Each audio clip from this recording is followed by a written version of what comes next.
பிரான்சில் தொழிலாளர்கள் மாதந்தோறும் 5 முறை வரை தங்களின் சம்பளத்தை முன்பணமாக கோரும் புதிய சட்டமூலம் ஒன்று இந்த மாதத்தின் ஆரம்பத்தில் நாடாளுமன்றத்தில் தாக்கல் செய்யப்பட்டுள்ளது. நுகர்வோர் விலைவாசி உயர்வு மற்றும் பணவீக்கத்தை சமாளிக்கும் வகையில் இந்த நடவடிக்கை எடுக்கப்பட்டுள்ளதாக குறிப்பிடப்படுகின்றது. தற்போதுள்ள நடைமுறைக்கமைய செய்த வேலைக்கான ஊதியத்தை மட்டுமே முன்பணமாக பெற முடியும்.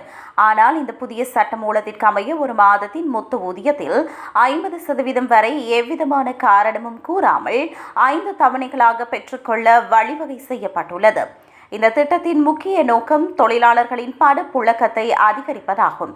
குறிப்பாக 2026ஆம் ஆண்டு அமுலுக்கு வரவுள்ள வங்கிக் கணக்கு தொடர்பான புதிய கட்டுப்பாடுகளை சமாளிக்கவும் தொழிலாளர்களுக்கு நிதி சுதந்திரத்தை அளிக்கவும் இது உதவும் என எதிர்பார்க்கப்படுகிறது. தனியார் துறை ஊழியர்களுக்கு மட்டுமின்றி அரசு ஊழியர்களுக்கும் இந்த வசதியை நீட்டிக்க சட்டமூலத்தின் 2வது பிரிவு பரிந்துரைக்கிறது. இதன் மூலம் அரசு மற்றும் ஒப்பந்த ஊழியர்களும் தனியார் துறையினருக்கு இணையான சலுகைகளை பெற முடியும். நிர்வாக ரீதியாக ஊழியர்கள் தங்களின் கோரிக்கைக்கு வாய்மொழி மூலமாகவோ அல்லது எழுத்துப்பூர்வமாகவோ எவ்வித காரணத்தையும் விளக்க வேண்டிய அவசியமில்லை என்பது குறிப்பிடத்தக்கது. இது ஊழியர்களின் தனிப்பட்ட சுதந்திரத்தை பாதுகாக்கும் வகையில் வடிவமைக்கப்பட்டுள்ளது. இருப்பினும் கடந்த ஜூன் மாதம் தாக்கல் செய்யப்பட்ட இதே போன்ற ஒரு சட்டமூலம் விவாதத்திற்கு எடுத்துக் கொள்ளப்படவில்லை. எனவே தற்போதைய சட்டமூலம் நாடாளுமன்ற குழுவின் ஒப்புதலை பெறும் என்று எதிர்பார்க்கப்படுகிறது.